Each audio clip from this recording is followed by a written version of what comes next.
Welcome back to another episode of the Samsara Report, the show where we discuss ancient spiritual traditions and philosophies and what it means for modern life so that you can go forward feeling more grounded and connected dealing with modern issues.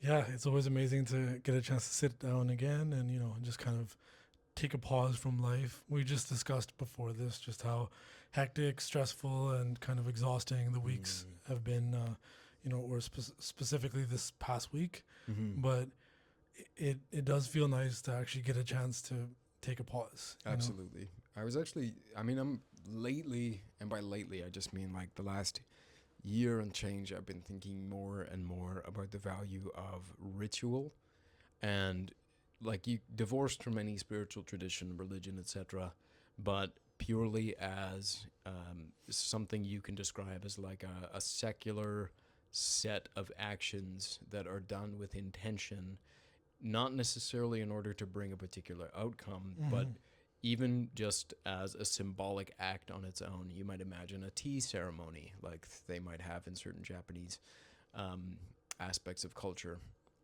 or even going for a walk in a specific route and sitting at a park bench and doing an observation of the pond, for example. This can be another ritual. But I've been thinking more and more about the value of these kinds of things. And I do feel like in a lot of ways, this podcast is like that for me. Yeah. I look forward to this. It's a complete break in a lot of ways from a lot of what I have going on outside of this. It definitely dovetails with the things I'm interested in, the topics that I'm reading about, or the podcasts I'm listening to, or the work that I go out and do. But it is different in the way that you and I are setting aside time. We're having a conversation in this particular space. Yep. There's many aspects of this that are done with a lot more care than we might if we just went to a bar and had a chat. Yeah. And I find just for the fact that it's done with so much intentionality, I regard it as like a reprieve from modern life. Yeah. Because you were telling me just before this about in these, granted, like I don't ever want to start with a comparison about how our lives are different from other people's lives and the challenges that they have going on. But every one of us on some level, I think, can relate to just how stressful it is dealing with the sheer complexity of modern life. All the different skills you now have to consider, learn about, and master that may become irrelevant tomorrow, and all of the things that are arising in future that you may be not sure you have the capacity to deal with, let alone the problems that you are aware of that are directly in your midst that you don't really feel like you have the full capacity for. It's baffling, and I find it's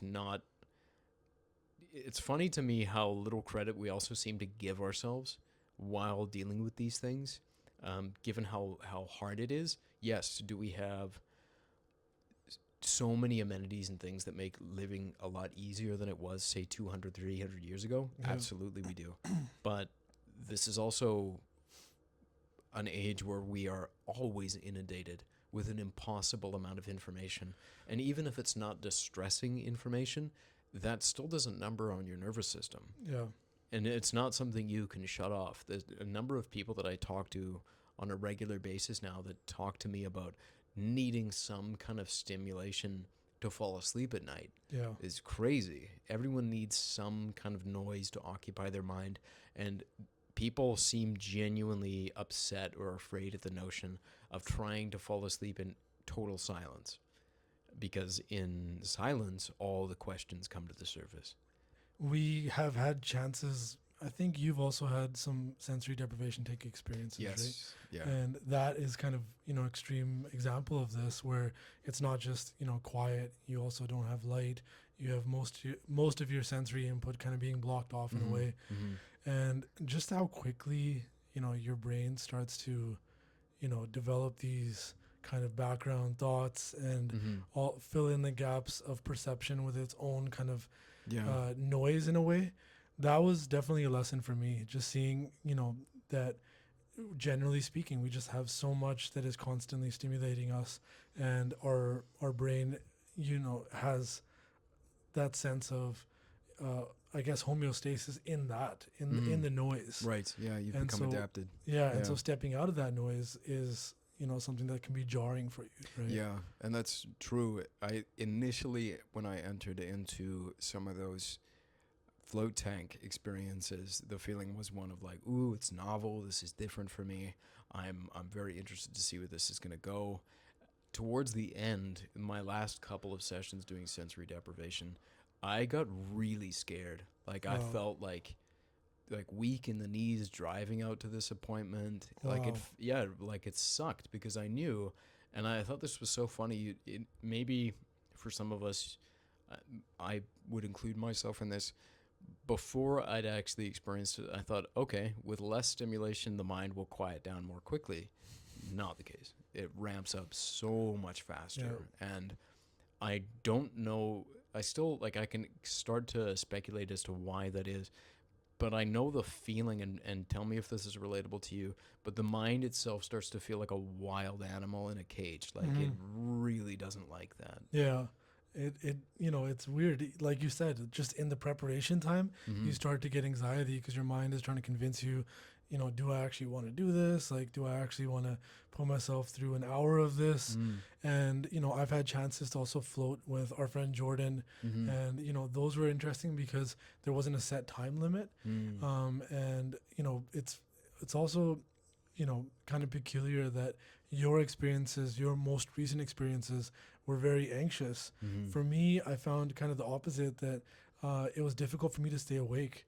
Like initially I would have this crazy influx of thoughts and even visuals kind of thing, like not necessarily hallucinations, but kind of, a lot of the times I'll close my eyes when I'm in there just because it feels a little bit more relaxing, even though it's completely dark. But as a result of having my eyes closed, initially there's this craziness, and then my mind just kind of turns off and ends up falling asleep. And so that's kind of interesting that we've had that different experience, True. Probably says a lot more about me that like this starts to go like a hamster on a wheel. That is my initial response, though, definitely. Yeah, So, and I think that's a lot of us. I know when I listen to people like there's a lovely guy. He's been described as one of the happiest people in the world, Mingyur Rinpoche, and he's one of these Tibetan monks that's gone to like UCLA, I believe, or I don't want to misquote it, but he's gone down to American universities and neuroscience labs, and he's been hooked up to their brain imaging systems while he's gone into deep meditation, MRI, etc. So he's one of the figures involved, although many people have. But when he does give talks on meditation, this is one of the things he says. If you've never done meditation before, a lot of people often have a sense of peace, a relief, a sense of like, oh, this is possible. I can dip in. Finally, I don't have to stay with the monkey mind and fully identify with it. But he said in the second and third and fourth instances of meditation, you might actually start to notice a lot more agitation. It's no longer a place of peace for you. And most people are distressed and they feel like, oh no, I'm doing it wrong. And in his practice, he would say, no, it's a good thing. It's a good thing that you're actually noticing this, because that's evidence that something that hasn't had a chance to come to the surface is finally doing so. It actually means you're on the right track. Make friends with that thing. It's from a Sikhism perspective, the mind in that moment is described in the line "E man chanchal chitrai kanana paya." Chanchal is describing the mind, and chanchal means like mischievous, and it's often funny because it sounds like chinchilla. Oh, chinchilla! My mind is a chinchilla. So it's like the mind is described as being chanchal, and that like it's a kid that is running around, has the zoomies, and is going crazy, and you're trying to get them to calm down, sit down. Let's say you're in like a doctor's office or something, right? And so it is, that metaphor is used because you have to often tell that kid many times, and there's different tones that you might have to use in having that conversation with that kid, telling that kid, calm down, sit down, we're in public, or this isn't the place for this. Right. And eventually, though, like if you persist, and you don't lose you're calm, Mm-hmm. you might actually see that that kid will eventually like calm down. Though Right. either they'll calm down through constant reinforcement or Mm-hmm. just through having tired themselves out. Right. And so that's where that metaphor is kind of used a lot. And I do find that you know, your mind will kind of project all of these thoughts that, you know, might have come up in your dreams, might have come Mm. up in your subconscious. Yeah. And the way that I kind of described it was, when you are seeking out that place of being where you have no thoughts and you're not using any type of breath work or mantra or anything, that you know, essentially often you'll have your eyes closed. And Mm-hmm. what I envision in front of me is that there's these balloons coming out of my, you know, line of vision from the bottom, Mm-hmm. and they're always red just because that's, you know, 99 noof noof balloons, whatever. The red balloons that you see, they come up slowly, Uh-huh. and then they have attached to them a string, and you have, you know, the choice of whether or not you want to grab the string Mm. and hold on to that balloon Mm. or just let it drift by. Right. And generally speaking, you know, the mind will just kind of hold on to these random things. But getting into that point of flow, you know, activity or Mm-hmm. flow state where you can just let these things pass through. And Mm-hmm. it doesn't mean that you don't identify what the balloon is or what the thought Right. is. Right. You just don't hold on to it, Right. right? And that's where new thoughts, new balloons will come into your perception, and you'll be able to stimulate new thought or kind of routes to take in your mind. Yeah. But yeah, it's, you know, meditation has definitely been something that we've experimented with, and whether it was in a flotation tank or also in a psychedelic state. Mm-hmm. And, you know, I think both of us have had the experience of being able to kind of, you know, be on something like mushrooms or other psychedelics that we've, you know, had the ability to kind of experiment with. Mm-hmm. And I guess the general notion when we were having a lot of these shared experiences was that we were trying to work through something. Yeah, yeah, it wasn't started, at least for me. I know this isn't the case for everybody. Yeah. It wasn't started as a recreational thing. It was almost always regarded as, like, A, a mysterious thing, but B, it was done in service of something. Yeah. Even as I didn't quite know what that was and I didn't have discipline, that was still something I regarded as something that required care in Yeah. doing. Intention and care, right? Yeah. Yeah, yeah. Which I know is, that's not to say like I would be interested in shaming anybody who's approached it recreationally, Mm-hmm. because to me, like, there is utility in just the fun itself, the fun of getting out of your habitual state of mind. Yeah. I think I really do appreciate this symbol or this term hormesis, which we might have talked about in prior podcasts, but the idea that the poison and the medicine are the same thing, but Yeah. what differs is the dose. Yeah. And to me, that applies to just about everything we use in modern life today. People Yeah. drink, people smoke, and then every other drug that I think I can see it almost pejoratively being regarded as being like a recreational drug. But there can be utility to just getting out of your existing state of mind. I Yeah. mean, there's healthy practices, obviously healthy practices that we use to do that. Like sleep is a way of doing that. Mhm. Exercise is a way of doing that. Yeah. Going hiking and meditating, these are all ways in which we get out of our habitual state of mind. I think it's interesting to me how, and I think it would be a fun way to measure health, but how often you're able to cycle into different states of mind, Mm-hmm. the frequency of which is corresponding to how healthy you might be.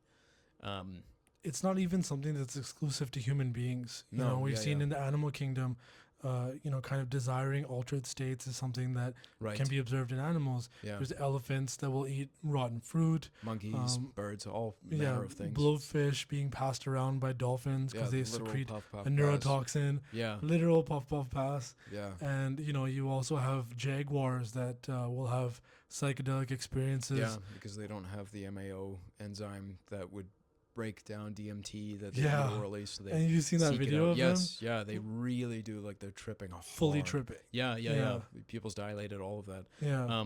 But it's funny to me when we talk about that, because I think at least my initial sense of it is when we bring up animals with respect to like pursuing altered states, Mm-hmm. it's the sense of like, oh, animals are innocent and they pursue these things like as an end unto themselves, in the same way that like bird song is done like as an end unto itself, Mm-hmm. kind of thing. Like it almost like it's a guiltless, cute, maybe not noble thing, but it's this practice that they can't be blamed for. But it's funny to me because I feel like that's a knee jerk response by me, and that an elephant getting drunk can be it can be just as like gross and funny as when a human's doing it. Yeah. Just walking around stumble bombed and looking foolish. It's not like the noble elephant is has a higher purpose in mind. It's just pursuing like, ooh, like I feel funny when I do this. I have no Yeah. idea. I'm speculating entirely about what the motivation It of an seems elephant that might way. be. Like we can't imagine really that they're thinking that much about the future or that much about the past. Right. Just on our understanding of different mammals and species that take part. Right. But yeah, it's probably something that is enjoyable for them. Right. Because it's just a different state of being. Right. And it is interesting to me too, the way they go about it, just like to continue that thread. When they seem to do it, as long as they have access to the thing itself, Mm-hmm. they treat it the same way they would a food source, where like almost every animal that I've observed, maybe with respect, with the exception of squirrels, like they will eat it fully. They'll take full advantage until it's all gone. They'll gorge because themselves. because they don't know if it's ever coming again. Yeah. So they will, when they do get drunk, they'll get trashed. Yeah, the elephant's stumbling. Yeah, Like literally monkeys. falling over. 100%. We've all seen that monkey who like it's distended, like it's just Yeah. full blown. Yeah, it's not at all pacing itself. Yeah. So, seeing that though, it's interesting that we have that perception of them as being, like you said, just curious and not necessarily as noble as some people might perceive them. Yeah, it's But- not. But at the same time, it's not like the elephant's tired of dealing with its family and it's Yeah. just trying to have a drink with the boys. Yeah. Or maybe they are in a state of stress because they're in the animal kingdom and Yeah, they're of constantly vowing for survival. Yeah. And so this allows them a little bit of time to not have those basic motivators as essential. Yeah, I think that back to the whole recreation piece, Yeah. I think that's where it can have utility. Like in my first experience with mushrooms, I was 19 years old, and we had the opportunity to do it. And one of the key takeaways for me then was I realized in that moment, because I hadn't really ever experienced an altered state that was pronounced enough for me to use it as kind of contrast to my general waking state. Yeah. But it was only until that moment that I realized just how depressed I was. I was so deep in depression at that point that Oh. I couldn't envision an alternative. I forgot how it was to actually genuinely laugh. And somebody made a point on a podcast I listened to recently, Finn versus History, funny enough. But on the podcast, they were talking about how often the term masking is used, sort of with respect to the individuals who present with ASD, Yeah. autism. But there's the idea of masking isn't unique to that population. This is something almost every one of us does all the time if we're out in public, because we recognize there's certain facets of decorum that you have to observe just to engage with other people, and it can be exhausting. I mean, some people are extroverted and they get their energy that way.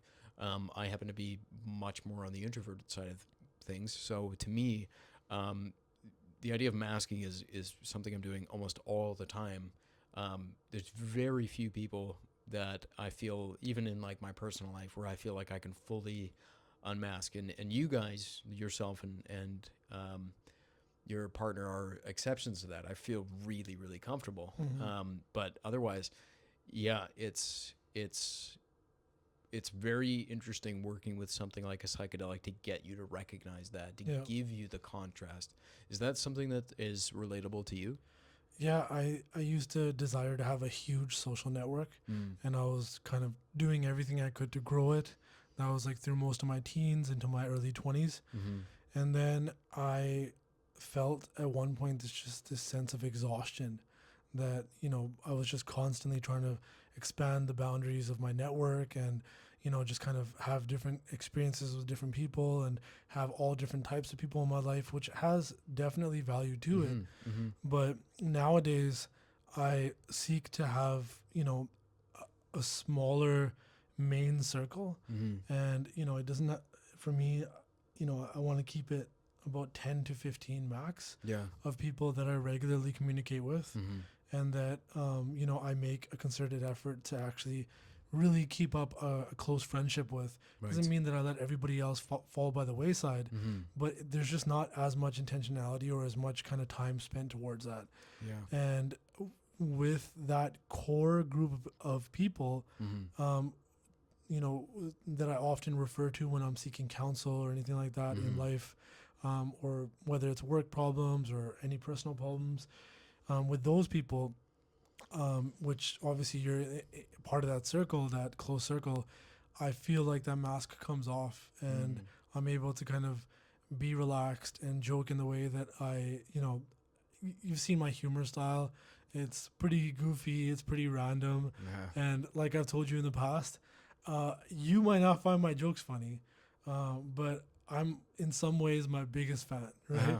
And that's, I know. That's been there from a young age where, I would just be sitting there on the couch and I'd be chuckling to myself. I'd be like, and my dad would just be staring at me with like a look of disgust almost.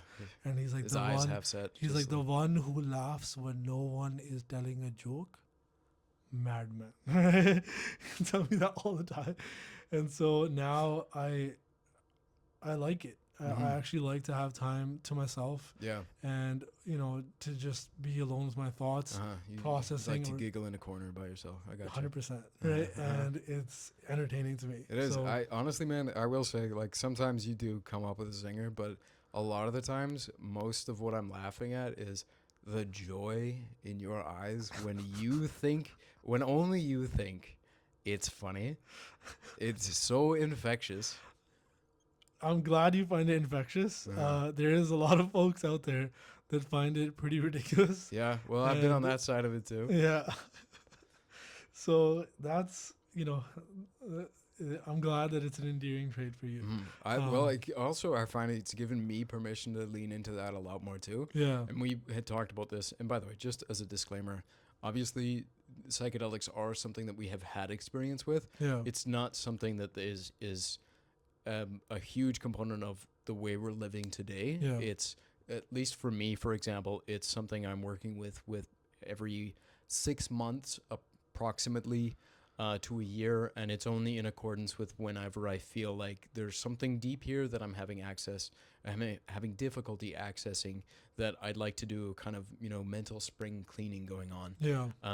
So it's something that I've been able to fit into my professional life, and I believe this is the case for you as well. This is not something we're doing flippantly. We're not blasting off every weekend. Yeah, and I think that with that reduction in, the frequency, right, I think that also that's been coupled with kind of being aware of the prescriptive nature of conversations around this.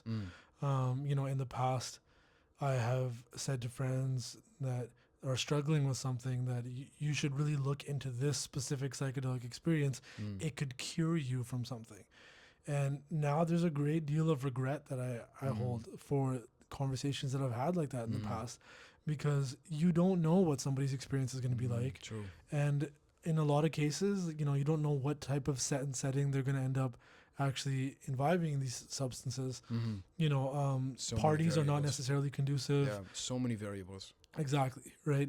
And so that is something that I think that we've become more aware of, that we kind of like share our experiences with people, but we don't necessarily try to be like the new vegan. No. And to a certain extent, I want to give a little bit of grace around that, because I know it's part of being a human when you discover something new or something that works for you to evangelize. Yeah. You take up tennis, you tell everybody to play tennis with you, whatever. Psychedelics can be that, and they can be that in a big way, because that can be, for so many of us, such a radical departure from everything you have known. You can unravel things that were dogging you for years and years. Yeah. You're able to feel into insights that I think are very difficult to access otherwise. Integrating them obviously is another story, and that's integration. very difficult. Yeah, but that's Yeah, whenever I hear people or whenever I discuss these with people and they might ask me, do you recommend it? The feeling I get now is more like, it's almost like someone asking me, would you recommend surgery? And the responses were like, well, what is your issue? What are you hoping to get worked on? Yeah. You need to really, really be careful with this kind of thing because it's not something flippant. We're talking about something major here, to me at least.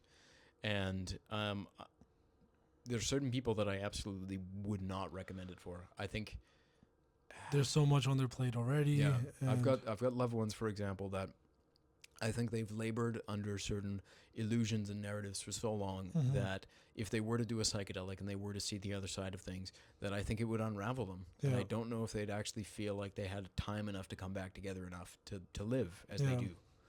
So maybe that's me not having enough faith. That could just be fear on my part. But yeah, it's not something that we take lightly now when people I mean, ask. now it's kind of a changing world, and Mm. the approach towards psychedelics has changed so much that there is a potential for you to say, if somebody asks you, do you think that, would you recommend this, Mm. this psychedelic experience? Mm-hmm. You can say to them, potentially, but in a clinical setting, Right. and, there's ketamine clinics for PTSD, there's MDMA clinics, there's, retreats where, there's ayahuasca being administered, but Yeah. individuals like Gabor Mate might be also Yeah. helping and facilitate Right. some of the integration work around Right. it. And then there's ibogaine. All Yeah, these. ibogaine is just now actually getting a lot more recognition in the States, Right. specifically for treating opiate abuse. Yeah. Right. And I know in BC we've had the pilot program for the decriminalization just end that obviously has had a big effect on that piece. Yeah. But luckily, I think enough time was spent during the decriminalization period to actually examine and start building inroads into the more clinical expression of these.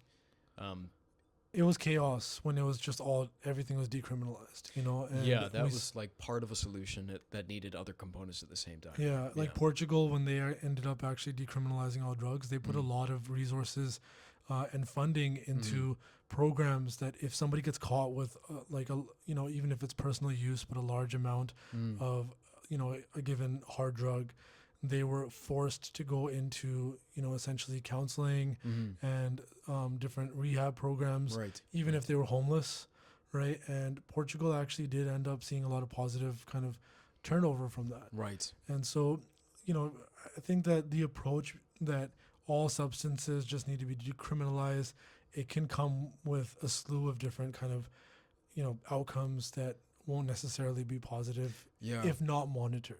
Right. That's the through line, I think, to so many of these things. If you expect that you're going to be able to do this without investing care, attention, time, resources into the other components of a solution, you're going it's possible to do a lot more harm with this.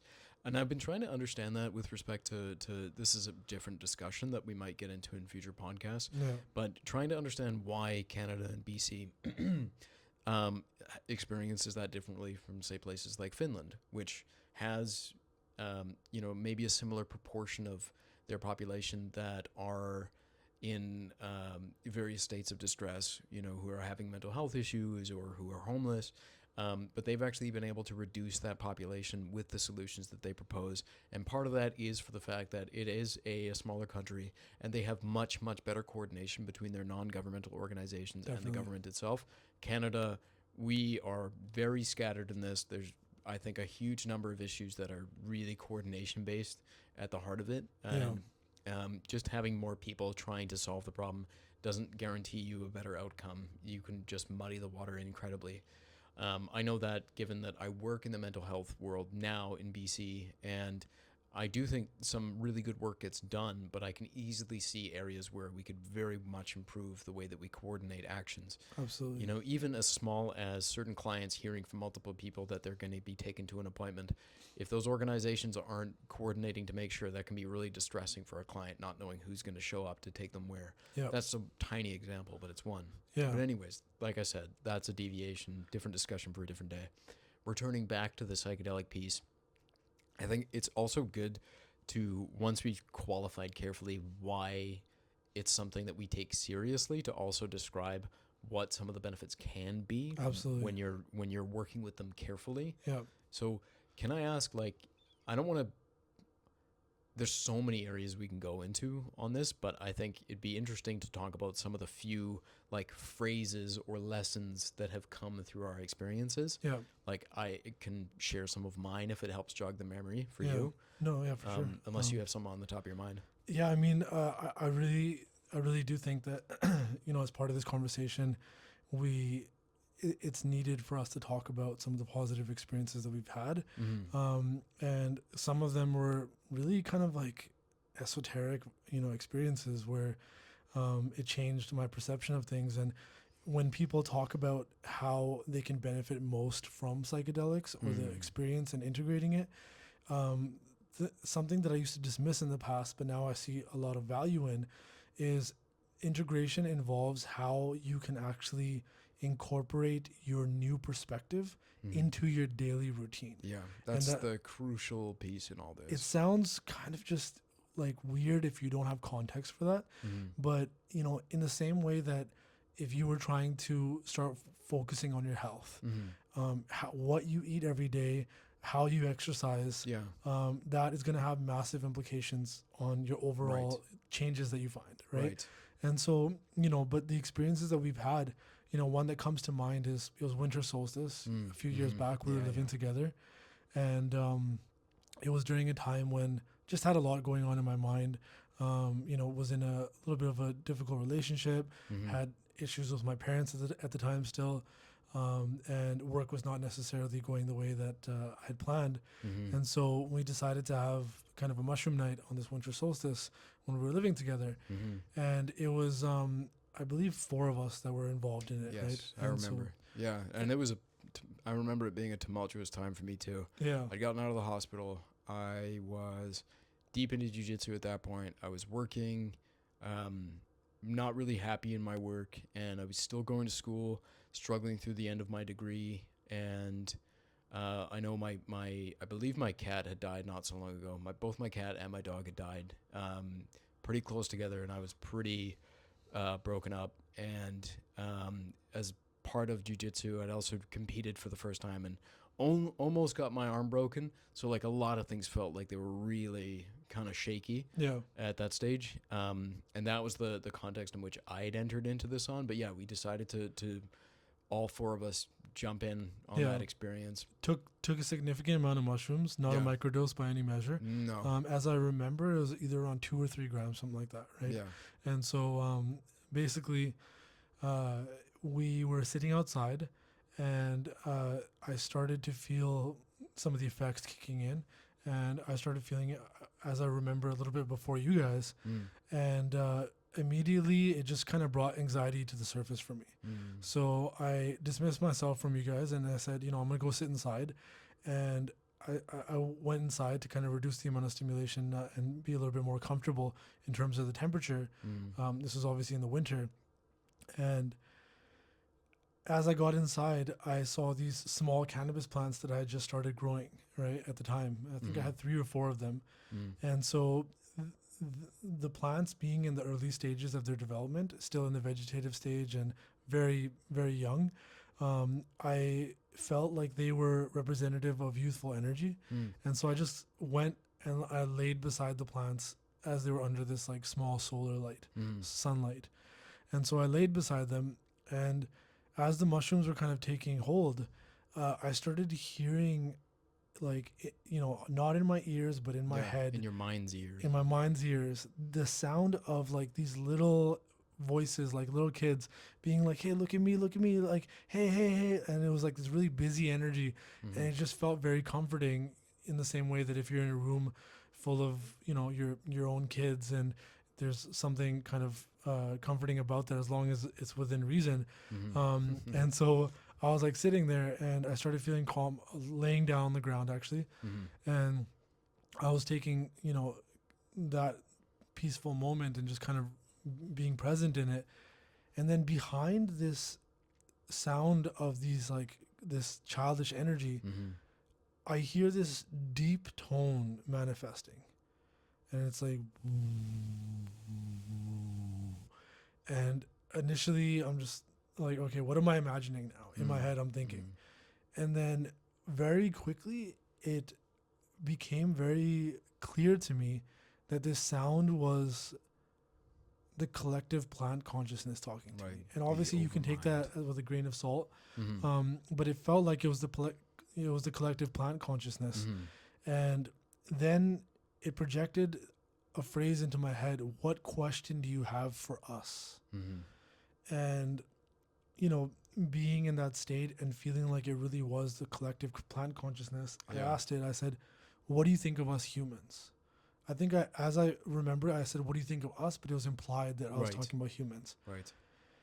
From this collective to yours. And as the thoughts that are being, you know, as the answers are coming to me, it's not coming as like one word after another word, like this is what is being said. It's just the entirety of the thought being projected in my head. Right. And basically, as it was, you know, as I believe it was kind of said to me, this collective plant consciousness said, in the same way that if you have a child, a human child, and you fix a plate of food in front of them and you put it in front of them on the table, and, you know, sometimes that child might just swing it away from them and throw it on the ground, and, you know, the plate smashes, the food falls everywhere. They're like, you don't grab that child and start punching it and like kneeing it and all this kind of stuff and become violent with it. They're like, rather, you might curse under your breath. You know, you're like, God damn it, right? What the hell's wrong with you? But you'll clean up the mess. You'll fix another plate and put it in front of them and hope that they make a better choice this time.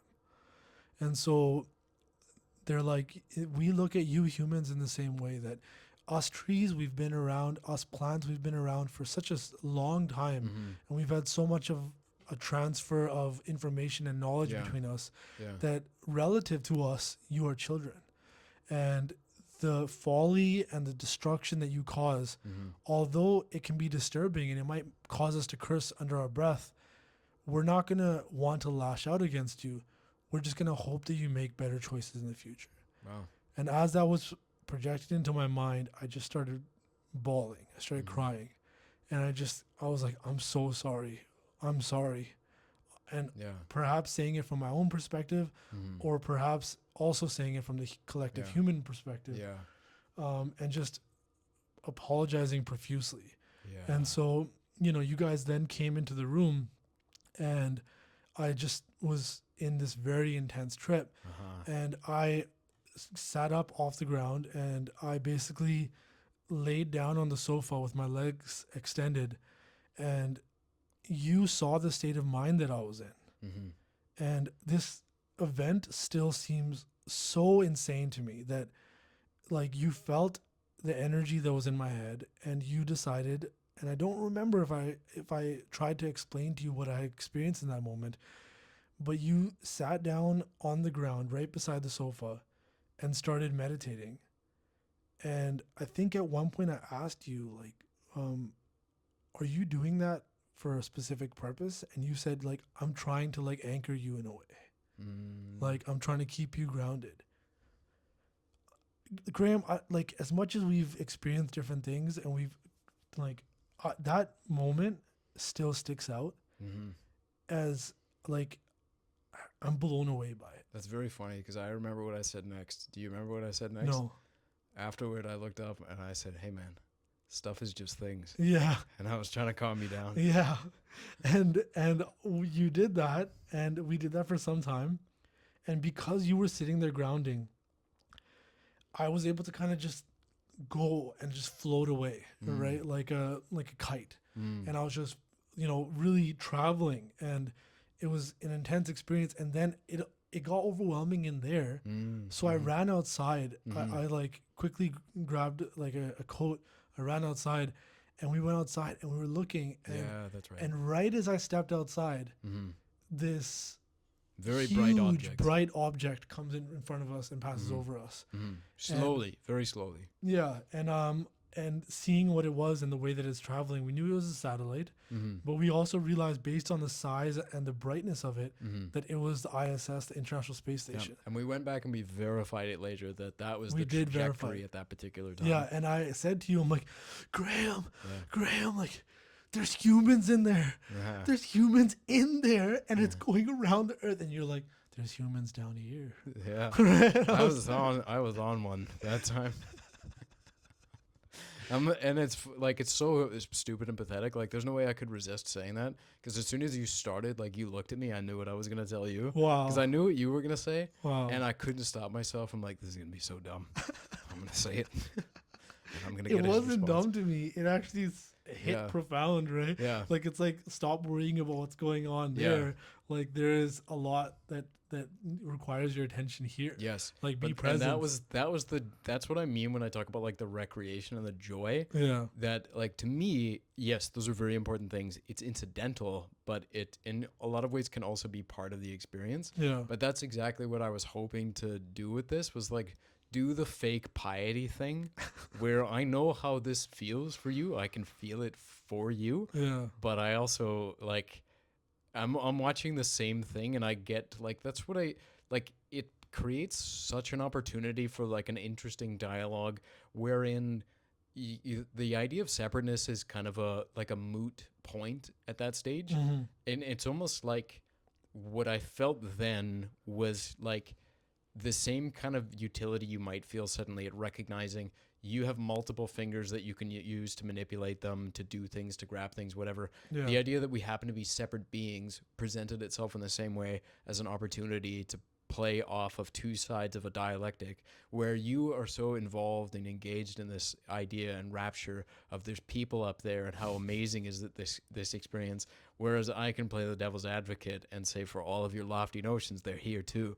And it's like, it's so stupid, but at the same time, it was such a, like, it in the same way that we described rituals when we started talking, like, there's a value to that, I think. Yeah.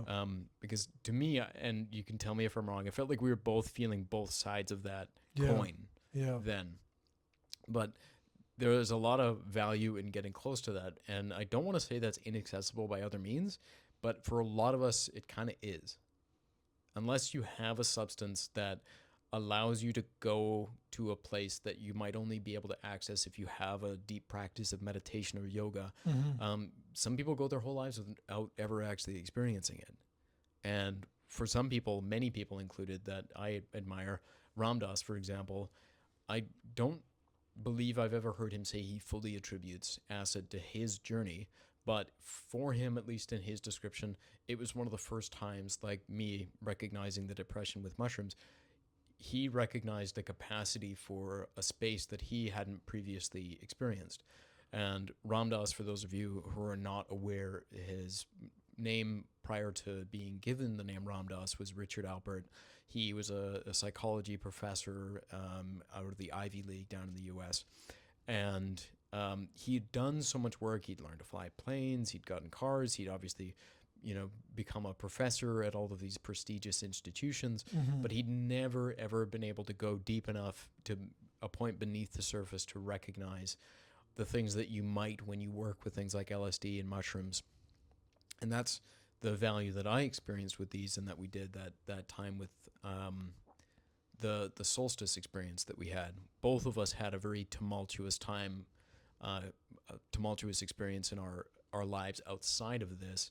And this experience was in some ways deeper and more painful, the recognition of just the complexity and the layering of the different lives and minds, yours being the exposure to the plant over mind. Even if that's purely symbolic, and it can be. Yeah, 100%. Even if it's purely symbolic, it has Yeah. value in getting you closer to that depth. And me experiencing my friend, you going through this, and also feeling the layering of this incredible lightness that I can experience with these, while also recognizing all these different pieces of my life now happening, Yeah. and wondering how in the hell they're ever going to come together in a way that I will find acceptable. And being able to hold all of that complexity at the same time without losing it, rather than that, actually having fun and laughing and feeling the levity finally that I wasn't able to otherwise. There was real value in that experience that I still carry with me. Yeah. Same. And I think in future discussions we should continue to revisit the notion of integration, because that's ultimately what's going to happen. And I feel like the theme I might carry into that conversation would look like this notion of Ubuntu, this African proverb, faster alone, further together. Not Ubuntu, that's I am because we are. But faster alone, further together. You can go very fast, you can go very high with these substances, but it's really in the unsexy, boring work that you're doing on a daily basis that's actually going to give you the biggest net effect. Yeah. So unless you're able to take those massive insights and build it into a tiny practice that you're doing in a day, that'll take you high, but it won't take you far. So that's why there's so much emphasis placed on that. And it's not to say that there isn't like standalone value in that peak experience. I think there can be. But I don't think people should be surprised when their big experience doesn't automatically translate to a completely new way of life. Yeah. It's just not how it goes. I like after the total experiences that I've had, which stretched across many years. So generally when you speak to somebody that is new to the concept of psychedelics, their notion is going to be that the majority of the experience is subjective, right? Let's say somewhere in the range of 80%. And that there's a small layer of objectivity that exists. I don't push this notion onto others, but I believe it's flipped the opposite way. That the majority of it is objective. Yeah. And there's a small veil, a small line of subjectivity that makes us feel that it's unique to us or whatever it is. And I do cite the stories, like whether it's Joey Badass doing mushrooms in Whistler and him and his friends all doing mushrooms and going to bed and having the exact same dream, waking up, recanting it. Insane experience. Or John C. Lilly and Todd McCormick having the experience that they had going to this hell realm, and then John Lilly bringing him back to reality. Yeah. So I cite those stories, but yeah, it's like, and I don't expect people to come to that same conclusion that I do, but so that's one thing that I think for me is like it holds true. But also just the fact that, these psychedelics, they are an experience that is so jarring and so intense. But even though you might come to crazy epiphanies, what I've found a majority of the time is that you don't get to bring that knowledge back to your normal sense of being. And that's where I think the difference between psychedelic epiphanies and meditation-based epiphanies needs to be actually kind of highlighted. That I believe through psychedelics, you can get that small vision above the fence or whatever it is, but you don't get to bring the majority of it back. Right. Whereas a lot of sadhus also have spread similar notions that when you actually do meditation, you're able to kind of bring it back and actually hold on to that newly attained knowledge. And it comes back to, I think you told me about the story of a sadhu being given LSD, and he had that Neem Karoli Baba, and he said, this allowed me to actually go and see Christ, right? Yeah, you can have tea with Christ. Yeah. But he said, through meditative practice, rather than actually just seeing Christ or having tea with him, you can actually be right. Christ.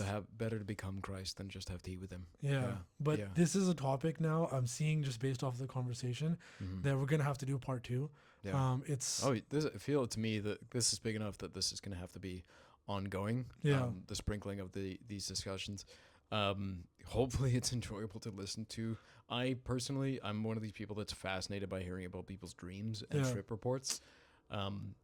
And also done carefully enough that we're not regarding it as being like de facto truth or the opposite, as in this like completely ridiculous, untenable, imaginary, insubstantive reality. It's something that has symbolic value, if nothing else.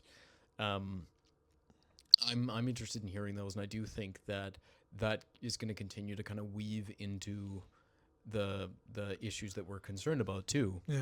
Because in some ways, as you described, the magnitude of the experience, also kind of you alluded to it pairing with what certain sadhus have said.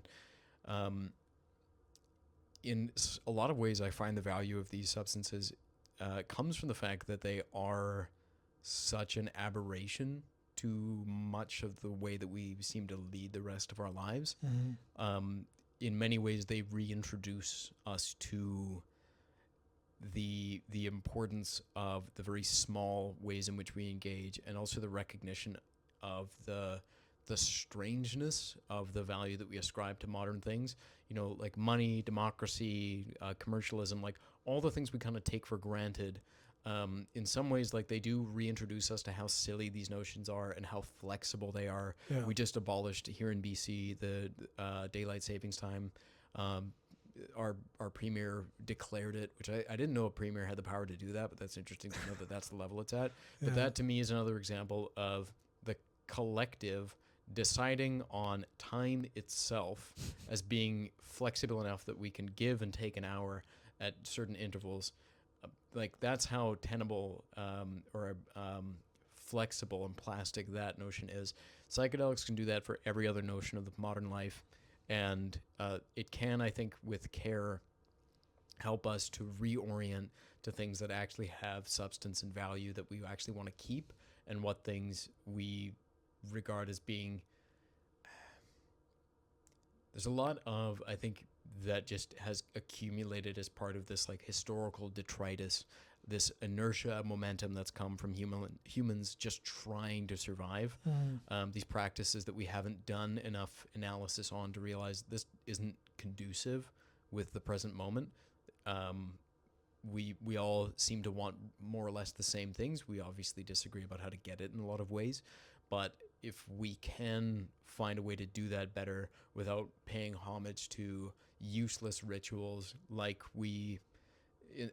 there's so many examples that we can get into, but just for example, a lot of people feel like the voting system is a sham as long as you have money in politics. It feels like these people are bought and paid for, and they're two faces representing more or less the same party. And your choice is effectively arbitrary, or worse, all of this is architected around the notion that you are now kind of the feed in the system. You're not actually like a human with value unto yourself. You're meant as something that's pumping data into this. You're a source of money. You're a source of sustenance for these larger organizations.